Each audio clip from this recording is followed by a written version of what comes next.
I was born in Atlanta, Georgia.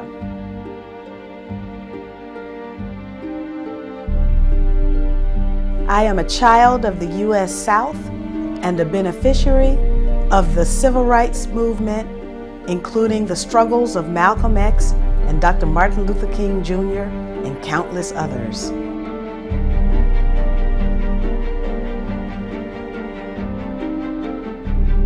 I served in the United States Congress for 12 years and in an Israeli prison for 7 days.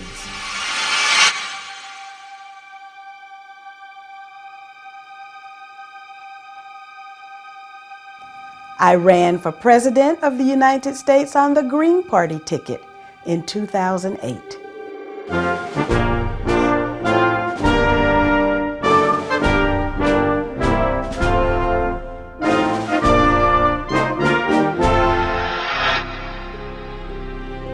I'm a mother and the daughter of 2 loving parents who taught me to believe in justice and to work for it.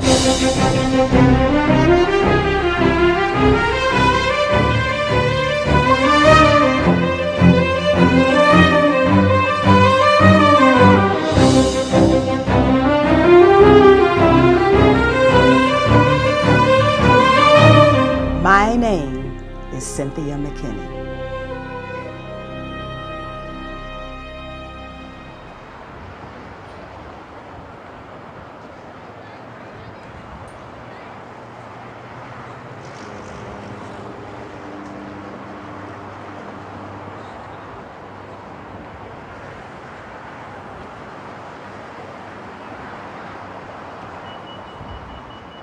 My father was a police officer, one of the first black policemen in the city of Atlanta, and that had a lot of problems associated with it. Of course, he was a police officer at a time when those black police officers could not arrest a white person, even if they saw the white person in the process of committing a crime. And so my father would protest by himself because none of the other black police officers had the courage to protest their conditions. Many of those protests, my father would have me on his shoulders. My mother was a registered emergency nurse, and she worked at the largest hospital in the city of Atlanta. And when she started out, it was at a time when the facilities were segregated. So she worked in the colored emergency room. Ultimately, the political involvements of my family came about because of where we're located. I mean, you know, I'm Southern. And much has been written about the southern part of the United States. Well, we lived it. We shall overcome. We shall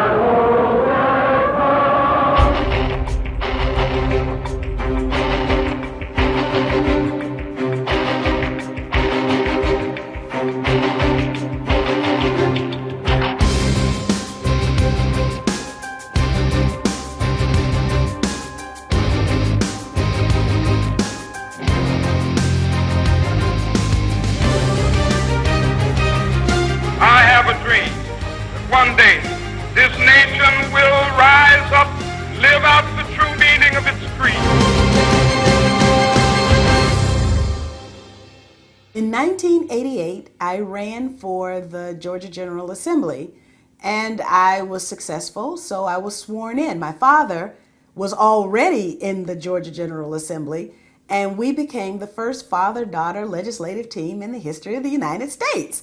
When I won the election that sent me to the Georgia General Assembly, my father told me, Cynthia, now politics is a man's world. You're about to enter a man's world.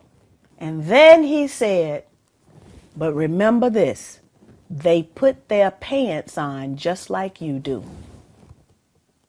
And so basically, he gave me the authority and the courage to be fearless.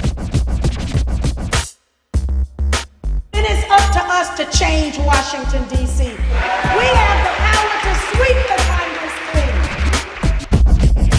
Something is gravely wrong in our country when our energy policy is war, our jobs policy is war, our economic development policy is war.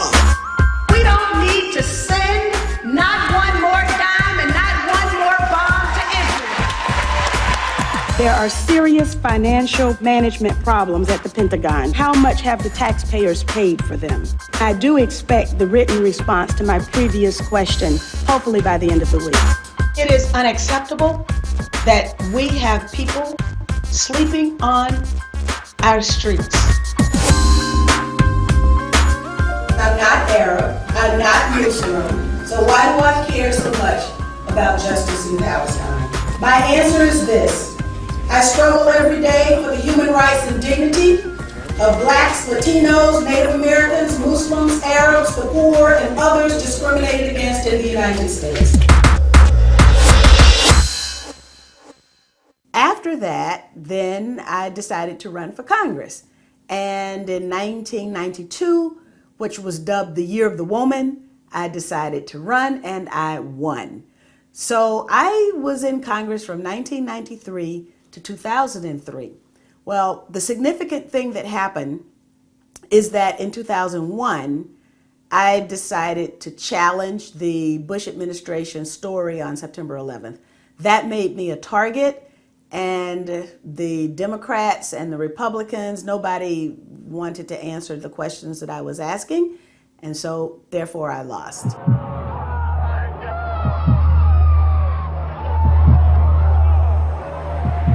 Our enemy is a radical network of terrorists. They hate our freedoms, our freedom of religion, our freedom of speech, our freedom to vote and assemble and disagree with each other. When we were given the talking points that said we were hit because we were free, if you recall, every member of Congress went back to their district and they said we were hit because we were free. Well, that's because it was written down for us, and that's what we were supposed to say. But I wasn't going to go back to my district and tell my constituents, first of all, that they were free, because they ain't free. Anybody who knows anything about life in the United States knows we are not free. So I needed more. And so I just did one thing. I just demanded an investigation. And an investigation was too much for some people.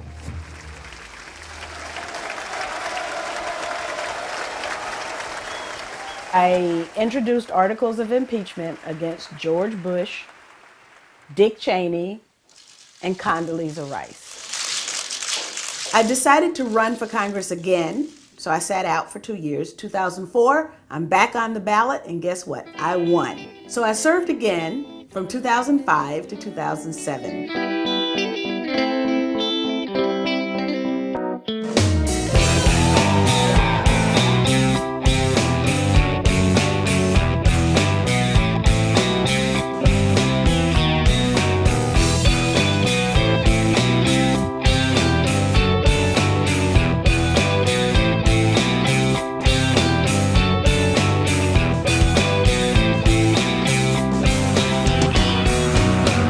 I didn't stop the things that were important to me, and I became a target again, and I lost in 2006.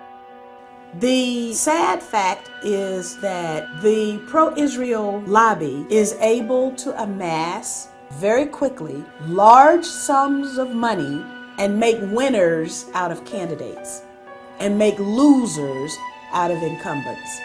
And that's what happened to me. I was outspent by my opponent.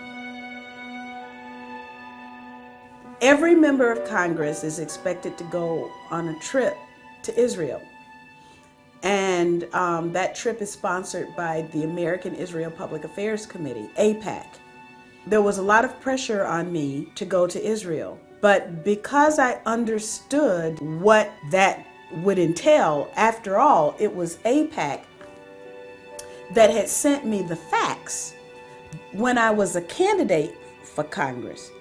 And the facts was a pledge I was to pledge that I would support the military superiority of Israel, Jerusalem as the capital city of Israel, continued U.S. assistance, economic and military, to Israel at the levels requested by Israel. I said I wasn't going to sign the pledge. Well, when I didn't sign the pledge, I did not realize that my request to learn the facts and then make a judgment that was in the best interest of my constituents was unacceptable political behavior. When I went back to Congress in 2005 after the 2004 election, one Jewish member of Congress, Wexler from Florida, stood up in a meeting that was to decide whether or not I was going to be recommended for the House International Relations Committee and said, 50% of my district is Jewish, and my constituents would be very disappointed if Cynthia McKinney were allowed to get back on the House International Relations Committee.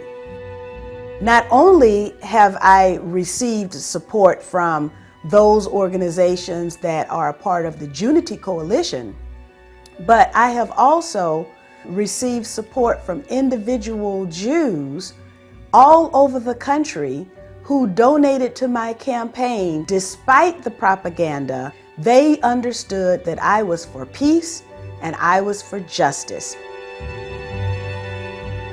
Of course, the leadership of the Democratic Party in the House of Representatives, that was Nancy Pelosi, decided that I would not serve on the House International Relations Committee and I would not get my seniority. Suppose I had signed the pledge.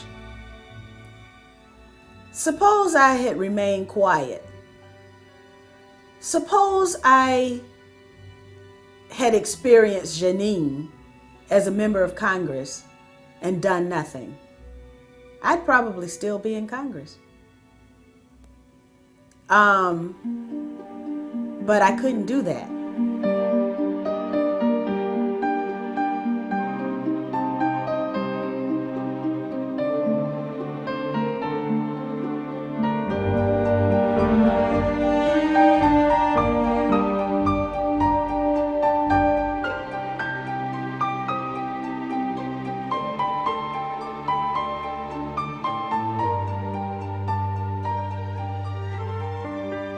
After that, I decided that, if the Democratic Party isn't going to represent peace, then I'm going to leave the Democratic Party because, quite frankly, the Democratic Party had already left me anyway. So I decided to join the Green Party, and the Green Party asked me to run for President of the United States. Today, I am announcing my campaign as a Green Party candidate for President of the United States. It is time for a new beginning. Our president ended up spending $700 million and he won. And unfortunately, politics is about money.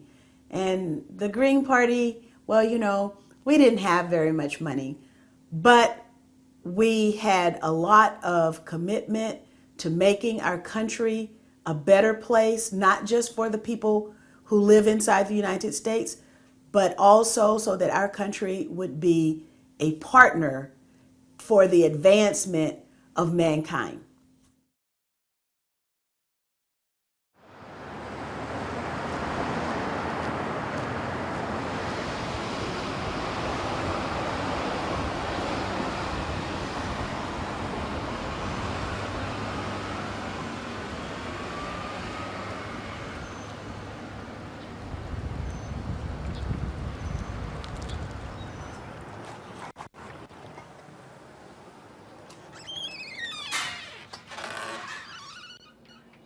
Oh boy.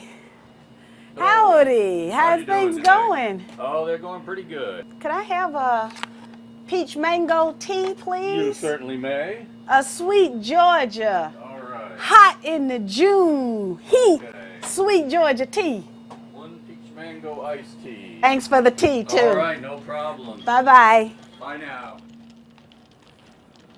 The United States was a great slaving nation, and it brought Africans over and enslaved them for centuries. This instituted a kind of culture that found it acceptable to abuse people, to oppress people, to deny their basic humanity.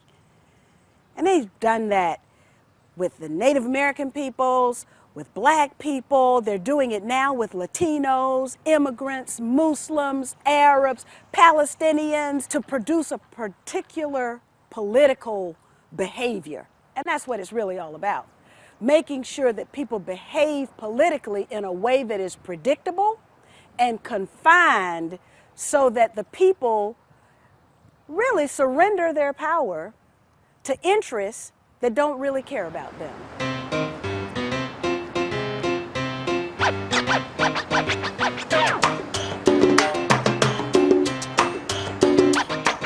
People go to the polls and they exercise their right to vote. But you know, what Dr. King said was that we have to have something for which to vote. We have representatives, but do the people really have representation? That's the question. And that's why we participate in the political process, so that our values can be presented in the political arena in a way that they are considered along with the values of other people. And in the end, we come out with a policy where we can see a little bit of us in it. But the system has been so corrupted now by the presence of special interest money that the money has taken precedence and priority over the people's values. It is quite difficult to get a special interest candidate representing a special interest political party to actually represent the interests of the people.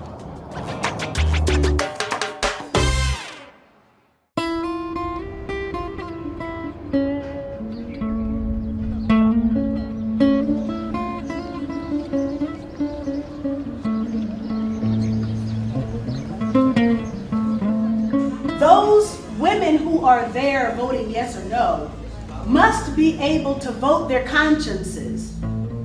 And it's only when you step away from your conscience, or you leave your conscience at the door and you walk inside and cast your vote, that then you're no different than anybody else. And therefore, that's what we have to avoid. We have to rally around each other in such a way that people don't have to leave their hearts and their souls outside of the political process. When you go inside the political process, you want to take your heart with you. You want to take your brain with you. You want to take your femininity with you. You want to take everything that is you with you. And we want to have the kind of system that allows you to do that.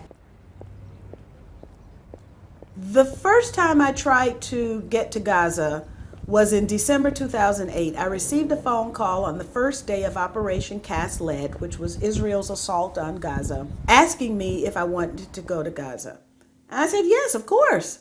I got on the boat, and while we were in international waters, the Israeli military rammed our boat, and the Lebanese government decided that yes, they would rescue us, and they did. I didn't get to Gaza, though, and the medical supplies didn't get to Gaza, so we decided to go back and try again.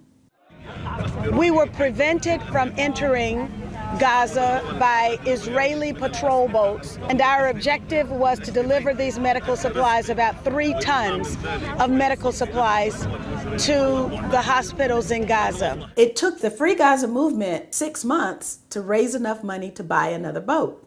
It was made of steel, however, so there was going to be no ramming this time around.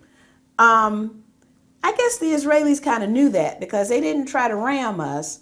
They just boarded us, kidnapped us, and took us to Israel, where I stayed 7 days in an Israeli prison still didn't get to Gaza. Consequently, the Prime Minister of Ireland spoke up and said, release our nationals.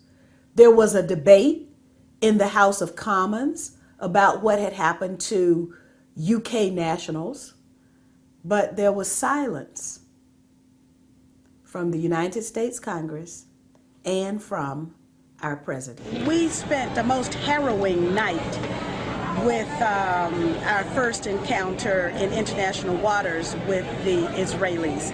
And they threatened to fire on the boat in 5 minutes if we didn't turn around. It was the interventions of other governments and the bad public opinion that eventually saw my release. Tremendous thanks to the people who participated in spontaneous demonstrations in Atlanta, New York. Member of Parliament at the time, George Galloway, saw all of this going on and called me as soon as I got out of prison and said, Cynthia, I can get you into Gaza. So he said, come to Cairo and join Viva Palestina USA. So I did that. So I send a letter signed by the Americans in the delegation, Viva Palestina USA, to the State Department, telling them to tell the Egyptians to let us into Gaza. And it's signed Cynthia McKinney. 15 minutes after we sent the letter, Charles Barron, who's a member of the New York City Council, received a phone call from the State Department saying, is she there? They could not believe that I had just left prison and I was back again to menace them. And we got our 24 hours in Gaza. So I finally got a chance to see Gaza.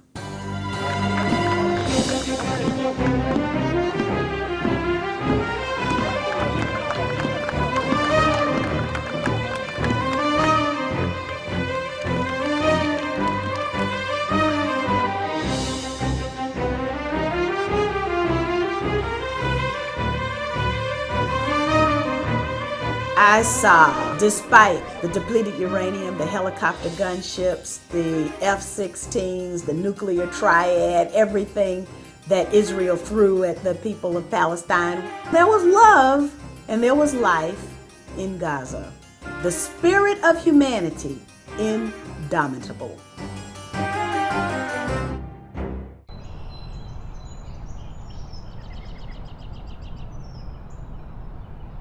I think I would be really happy if the precursors to war didn't exist. The precursors are the proselytizing politicians who benefit from hate. And so they proselytize hate and division. And then they're able to get elected because they appeal to the fears of people. Finally, I get some help. Yeah. I fight imperialists by day and garden by weekend. Well, it's too bad we can't grow peace. I know. Oh, what a wonderful line. My dream comes true when that doesn't work any longer and people understand that no matter where we live in the world, whether it's Afghanistan or Palestine or Stone Mountain, Georgia, that we really are all the same.